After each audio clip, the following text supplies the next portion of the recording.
Hello and welcome back to another episode of Don't Call Me Skinny. Take 2 for this episode because, fun fact, I actually started I recorded the entire episode, the same episode, about an hour ago with no sound. My computer is muted. I'd been at Panera on Friday with my BFF. We were co-working together at the Panera there. And of course, here I am. So I did what any good health and wellness provider did, who preaches to, change your environment when you get upset and get out of your own way and do the thing that you wouldn't normally do. And I completely doom scrolled for about 7 minutes. And I was like, okay, you can go shower, take a breath, and you can record this podcast. It's fine.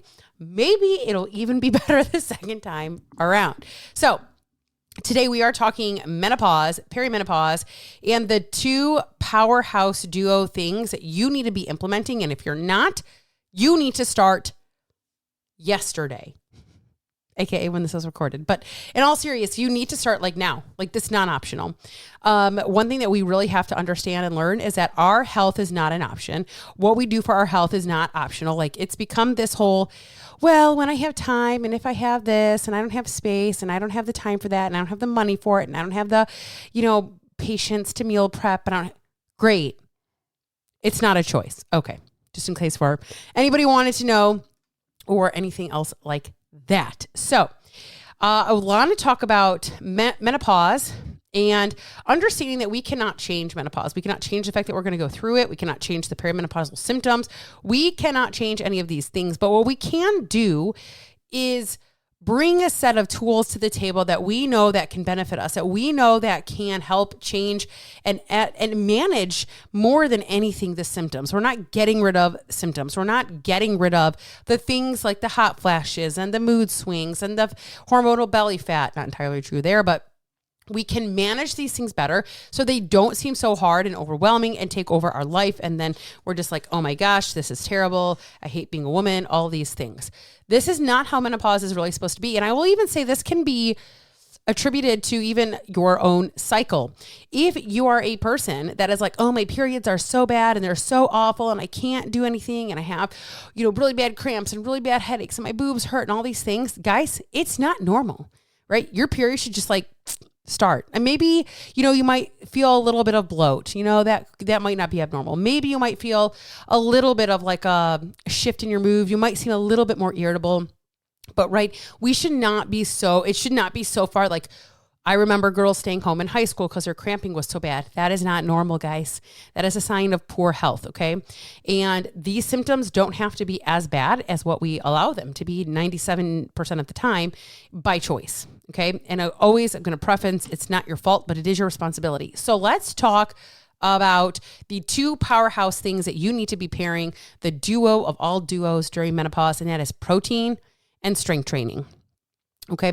These 2 things are going to be key points, key essentials. It's not that stress isn't important. It's not that your sleep isn't important. It's not that your water intake isn't important. Those are still important basics that we need to focus on. However, these 2 things are in your controllable. Your stress is not always controllable. Your sleep is not always controllable. Water typically is as well, but like your protein and how you move your body and your choices are absolutely in your control. You need to get out of this whole, like, I don't have time. It's not, I don't have money. I can't do that. I'm scared to go to the gym. You need to get out of that space and out of that thinking because you're never going to get anywhere in anything in life that you do if that's where you're going to be. Okay.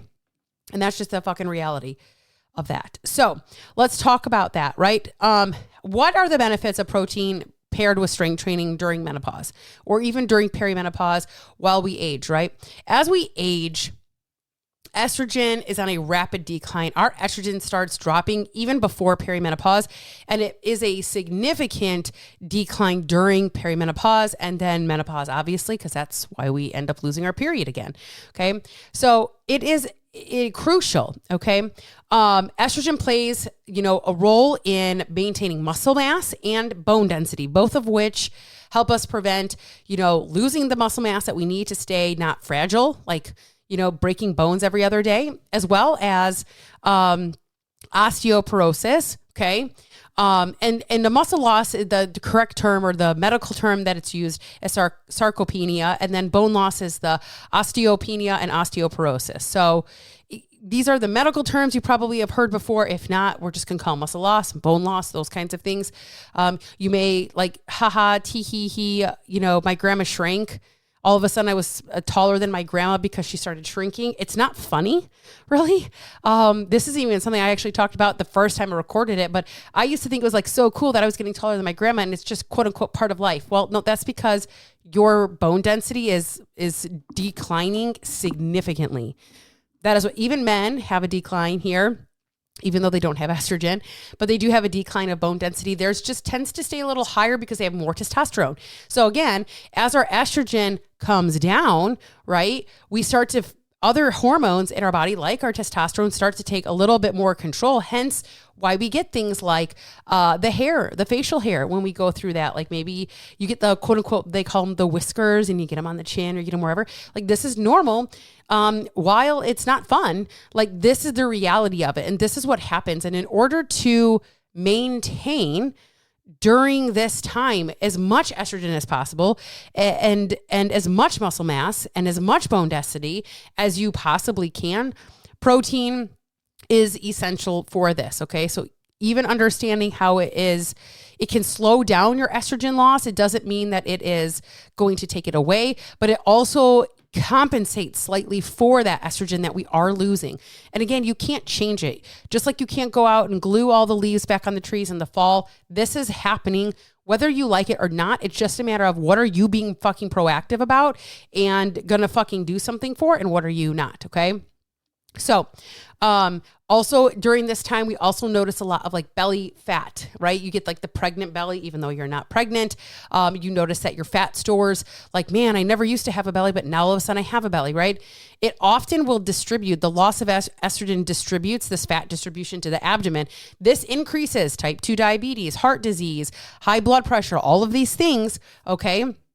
And that muscle that we have, I have to sneeze, I really punched. Oh gosh. Excuse me. Anyways, that muscle mass on our body helps regulate that body composition. It helps keep it where it should be so that we have better metabolic health. We're not getting a lot of fat store in the abdomen area, or we are minimizing as much as possible that we can. It's not cute. Okay. It's not cute that you look pregnant when you're 47, when you're 54. It's not cute. You don't feel cute. I can guarantee you don't feel confident. You don't feel great about it. How many times? Oh, when are you due? Oh, how many times have you heard that? Oh, when are you due? Nope, just fat over here. Just me not taking care of myself. Hi, that's just me. That's not cute. It's not. Is that really your story that you want to tell? Like, is that really the story that you want to tell people? I don't think it is. Okay. So this is why this is important. We're going to talk a little bit about diving into these things a little bit more, right? So strength training and protein, why these are combination is because they require both things. In order to preserve muscle mass, you have to eat protein. In order to preserve muscle mass, you have to have muscle mass to even fucking preserve. Therefore, you have to strength train so that you can actually put mass on your body. Hate to say it, ladies out here doing all the Zumba classes, I love you. That's great. I think it's important that we're moving our body in ways that we love, but you're not putting mass on your body. Ladies out here doing F45, Orange Theory Fitness, you are in the same boat. Jazzercise, you are in the same boat. Yes, it is great that you are moving your body, but you are not doing the optimal thing for your body as you age. Sit with it. Unlike it, whatever you want to do, hurt your feelings, then fucking do something about it. All right.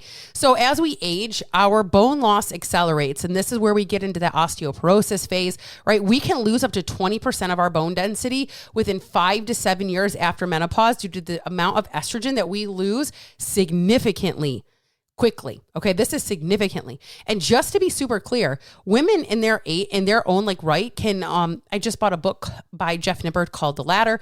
It's incredible. If you're a strength training nerd, highly recommend it. If you're not, don't bother. But women can put on only 12 to 20 pounds. And I say only 12 to 20 pounds because our top, throughout their lifetime of muscle, our top line of 20 pounds is men's bottom line. There is their minimum. 20 to 40 pounds of muscle is what men can put on. Again, that has everything to do with the body parts that we have. Men don't have estrogen. Women have estrogen. We have periods. We make the babies. We help make the babies. We grow the babies. We birth the babies. That is our job at the end of the day. That is what our body is designed to do. Don't have to like it, but that is why it is this way. That is why we can only put on so much muscle mass. That is why we can only do so many things. And it is also why our muscle mass declines so much more rapid than men. Okay. Protein intake, especially combined with resistance training, it supports the production of collagen, which is important, and the bone matrix, helping mitigate the loss of bone density as we age. This prevents things like osteoporosis. Okay. Let's talk about insulin resistance here for a second too, because everybody gets caught up in, I'm insulin resistant. I can't eat carbs. Carbs are bad for me because I'm insulin resistant. No, you're insulin resistant because you have taken, poor care of your health. That's why you're insulin resistant. And that is what leads to your type 2 diabetes. It has nothing to do with your genetics. It has nothing to do with anything else. Genetics are 10%. 10%. You learn 90% of your behaviors, 10% are the actual genetics, which is like nothing. It's literally fucking nothing. Okay. So if your lifestyle habits are where they need to be, that 10% doesn't mean a whole fucking lot. It's why I'm doing everything I can right the fuck now to mitigate what I see my future is, as I saw my grandparents, as I see my mom and even sister currently. I do not want to be that at 50 years old. I do not want to be that at 70 years old. I do not want to be the person that cannot walk up and down stairs, even 2 stairs, and I have to go one little bitty step at a time like a little old lady. No, I want to be the 70-year-old gym bitch, lifting big and being like, boom, there's my bicep, baby. And people going, damn, look at her go. That's what I want to be, okay? So this insulin resistant, sorry, that was like a tangent there. This insulin resistant helps the protein and the strength training help decrease that risk of insulin resistance. This is due to that hormonal change that we're seeing, hence the abdominal weight that we typically see most women get, also because their metabolic health is so low. Okay. Putting a protein, I always tell my clients when they are struggling with that part, is to pair a protein. Always, you should always be eating 20 to 30 grams of protein. We're going to talk about that later, and you should always be pairing your carb with a protein or a fat. You need to give the carbohydrate a job to do. This is why also going on a walk for 5 minutes, even just 5 minutes post consumption of food, it decreases that. Now, I want to be really clear here. Blood sugar is supposed to ride. Insulin is supposed to spike. That is its actual job. We're not trying to prevent the spike. What we are trying to prevent is an elevated spike for an elevated amount of time. That's when the sugars go into the blood. And that's after 2 hours. So that means you are consuming so many carbs with nothing else that your insulin is raising so long that it doesn't have anywhere else to go but the blood. That is how you get type 2 diabetes. That is how you become insulin resistant, okay? So protein will help stabilize these blood sugar levels. And it's not to get rid of the insulin spike. It's to mitigate it, and it's to let it do its job and then go back to normal. That is its job. Okay. Something I just kind of touched on obviously is like falling, being able to just do everyday movements, sit in a chair and stand up, walking up and down stairs, getting up off the floor. I do not want to be 70 and not able to sit on the floor with my grandkids. Sorry. Pass. Fucking pass. Fucking pass. That's not what I want. I want to be able to do whatever the fuck I want to do. Okay. That's what I want to fucking do. Okay. So this is key here. Without any kind of intervention, women are going to experience an accelerated rate of muscle loss after menopause. This is going to lead to being frail, not being strong, right? And eventually you're going to lose independence.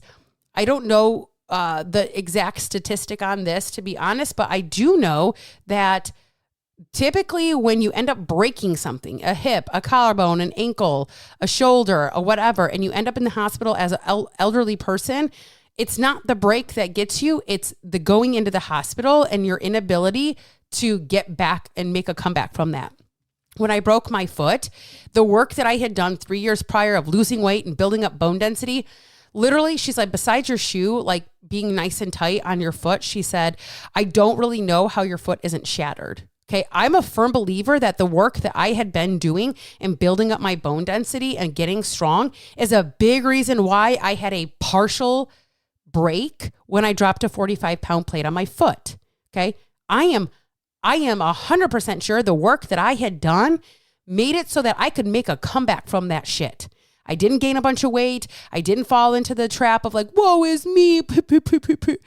I mean, I had a moment and a few moments of that, but I didn't let it consume me. I didn't let it take over so badly because I knew that I could come back from this break. Like it was not the end of me. It was not the end of me. Right. So we have to make sure that we are preserving muscle mass during this portion of our life so that we can reduce falls, reduce fractures, reduce injuries. And this is really fucking prominent. I see it all the I broke my this, I broke my that. My parents, all their friends are in the 70s. It's like so-and-so's in the hospital. So-and-so had to have surgery. So-and-so, okay. Yeah, because so-and-so doesn't take care of themselves. That's the fucking reality of it. Stop waiting for something bad to happen. Okay. This one here I love about your mood and your cognitive function. As we age, even this is how the brain starts, dysfunctioning as well. When we start to see things like memory loss and those kinds of things, even if you're not quote unquote diagnose those with specific like Alzheimer's or dementia. Okay. Even if we don't have those specific diagnoses, we still get memory, quote unquote, regular memory loss as we age. Do you want to know why? It's because the brain starts to harden. It's not being used. So it doesn't have a purpose anymore. You don't give it the reason to stay elastic, to stay active, to stay undead, essentially. And it starts dying. It starts hardening is the actual term that's used. And so estrogen is going to influence this piece of the mood swings. It's going to it's going to influence the cognitive function. And so the more that we are moving our body appropriately and we are making our body move in a way that it's forcing the brain to fucking keep doing what it's doing, estrogen influences serotonin and dopamine. You want to know what else does? Strength training. Okay. It also helps regulate your fucking mood. Have you ever those avidly work out? Have you ever been in bad mood or you don't really want to go, but then you go to the gym and you're like, oh my God, I'm so glad I went. Like that was like the best workout ever. Right? Have you ever had one of those days? There's a reason why, because it produces hormones. It changes your actual physiologically makeup of your body and your brain. Okay. So making sure that we have enough protein that provides a full profile of amino acids, okay, is going to help aid in that mood stabilization as well as produce those hormones that we're no longer really getting from the estrogen. Okay. We need to give our body that serotonin production so that way we can feel fucking good and happy and like a chocolate lava cake. Okay. That's what we want. This one here too, making sure we get good quality sleep. Those of you waking up at 3 a.m. with fucking hot flashes and soaking wet bed, and not because you peed yourself, right?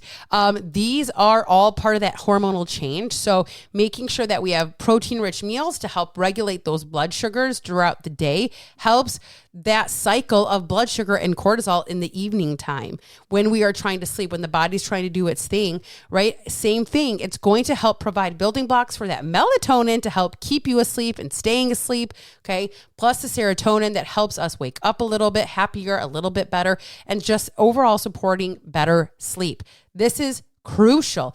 Keep in mind that our blood sugar, our cortisol run on a cycle. And if your cycles are fucked because you're insulin resistant, because you have poor metabolic health, because you have no fucking muscle mass on your body, it's going to be a problem. It's going to be a big problem. Okay. And then the last two that I want to talk about here are boosting your metabolism, right? You've heard me talk about metabolic health.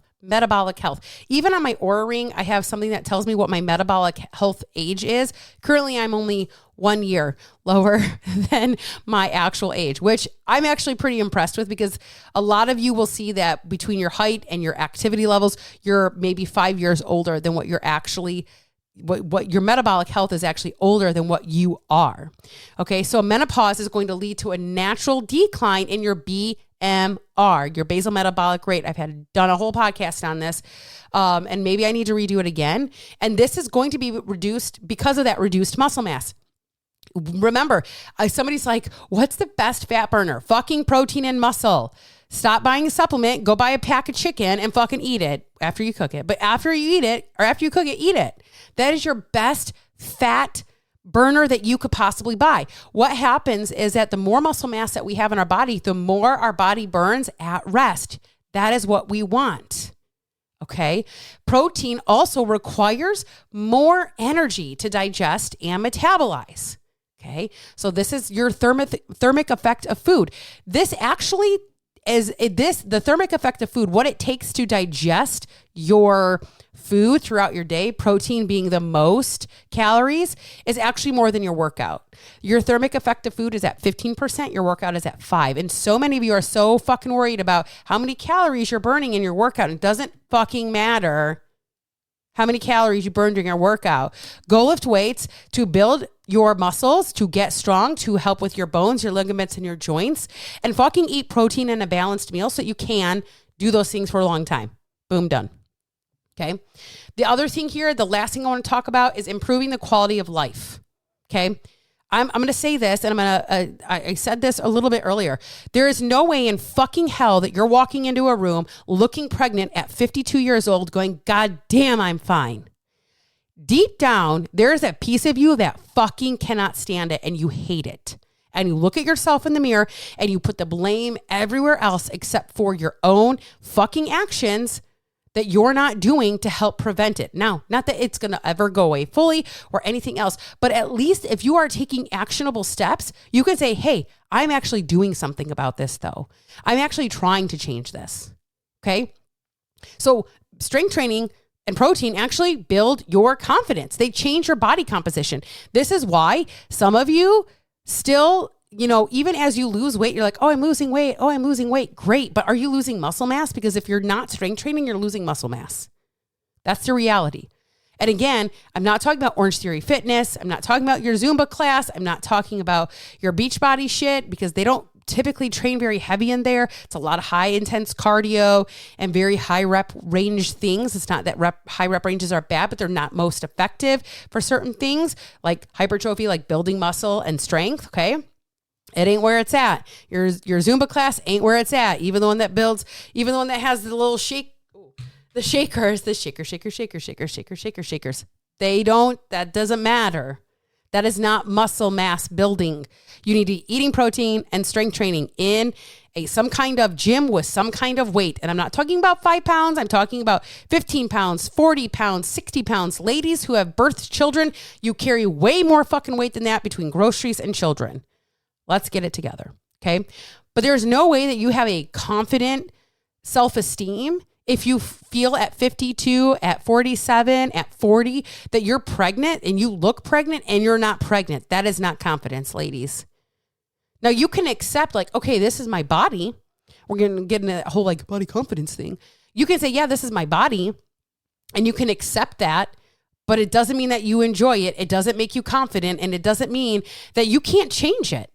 It's on you to fucking do. Okay. So what can we do about this? How do we change this? Number one, you get in a fucking protein. Okay. You got to get in 20 to 30 grams of protein each time you consume. So like some of you that can see this, I'm actually recording and going to post, but I drink this. This is a raw protein. This is caramel, salted caramel. It really actually tastes like butterscotch pudding. I think it's amazing.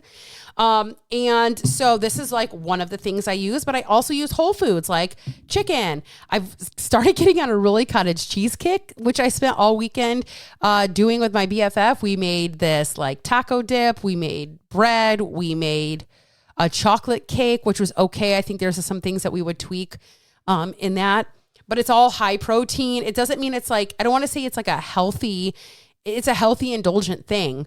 I could eat the shit out of that taco dip. In fact, we specifically made tacos last night, or taco bowls. Some people had quesadillas, literally to eat the fucking shit so that we could eat it. That's what we did. So it's like understanding like, what can you do? Like, how do I do this? 20 to 30 grams of protein every single time you eat. If you don't know how to get that in, hi, That's what Fat Loss Basics is really for. I can help you do that, right? Or you can download my basics plate builder, which is going to give you an idea of what that's going to look like every time you eat, what you should be eating. Ideally, this isn't tracking macros or tracking anything. It's like if you're consuming XYZ and it looks like this on your plate, you're doing a great job. Okay. So that's something to highly consider. And the other thing here, ladies, is making sure that when we are consuming the protein, we're consuming protein high in leucine. This is one of the amino acids that you're going to find, excuse me, one of the amino acids that you're going to find in a protein. This is going to be your eggs, meat, dairy, your whey protein. This is like the key builder to stimulate the muscle pathways, which can be a little bit less responsive during those menopause times. So what this means is like, even if you're a vegan or vegetarian, you need to really make sure that you're consuming the things that you need to consume. It doesn't mean you have to start eating meat, but I'm going to tell you, you probably need to be taking some sort of a supplement that has leucine in it because of this fact. Plus, plant-based protein is just lower quality. It's a fact. It's fine. You can get mad and have your feelings hurt, but it is a fact that it is lower quality food. There's nothing not food, but for protein. Nothing that we can do with it. And then obviously once you combine all of these together and we're strength training and we're doing strength and eating that high protein, this is what's going to maximize muscle preservation. And then it's also just going to help manage those menopausal symptoms that we don't always feel good with, that we don't always feel really great having. Okay. You can't get out of this. This is not changing. You don't get to say, I don't want to go through menopause. Just like you didn't choose to get a period. Here we are, going through our like 18th fucking growth spurt, and we get another thing and have another puberty going out of this. Okay. And just like going into your period, it shouldn't be so bad. We shouldn't be having all these terrible, God awful things happening to us. Is it always fun? No.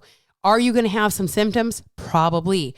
But how you go about managing those symptoms is going to be key in how you can move forward. Like, it's going to be essential. So we need to make sure that you're doing the things that you need to do. Yes, sleep matters. Stress management, I'm going to say, is number 3. So you got your protein, you got your movement, your strength training specifically for menopause, and then you got your stress management. Those 3 key things are the end all be all of this equation when it comes to beating the symptoms or managing the symptoms mainly of perimenopause and menopause. This is essential. Now, again, it's not your fault.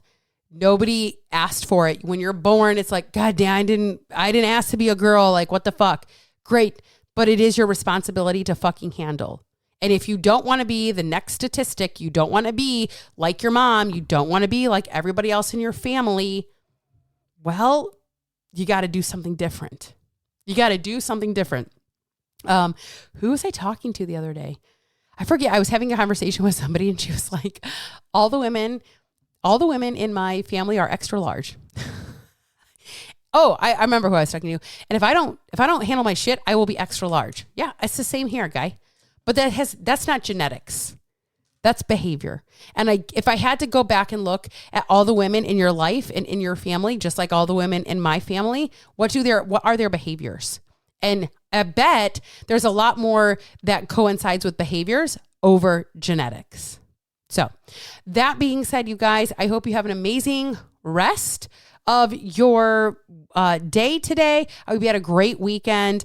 Don't forget, if you're interested, click in the show notes. I called them shotes before it was like a Brangelina thing, but I thought it was kind of funny. I didn't intend to do it, but it was funnier the first time. But if you look in the show notes, you can see that free basic plate builder. You're going to want to grab that, and then we can get you where you need to go. As far as just learning the basics of building a plate, it is essential and it is necessary. And if you are in perimenopause or in menopause, get the fuck to it. Okay, love you. Bye. Catch you on the next episode.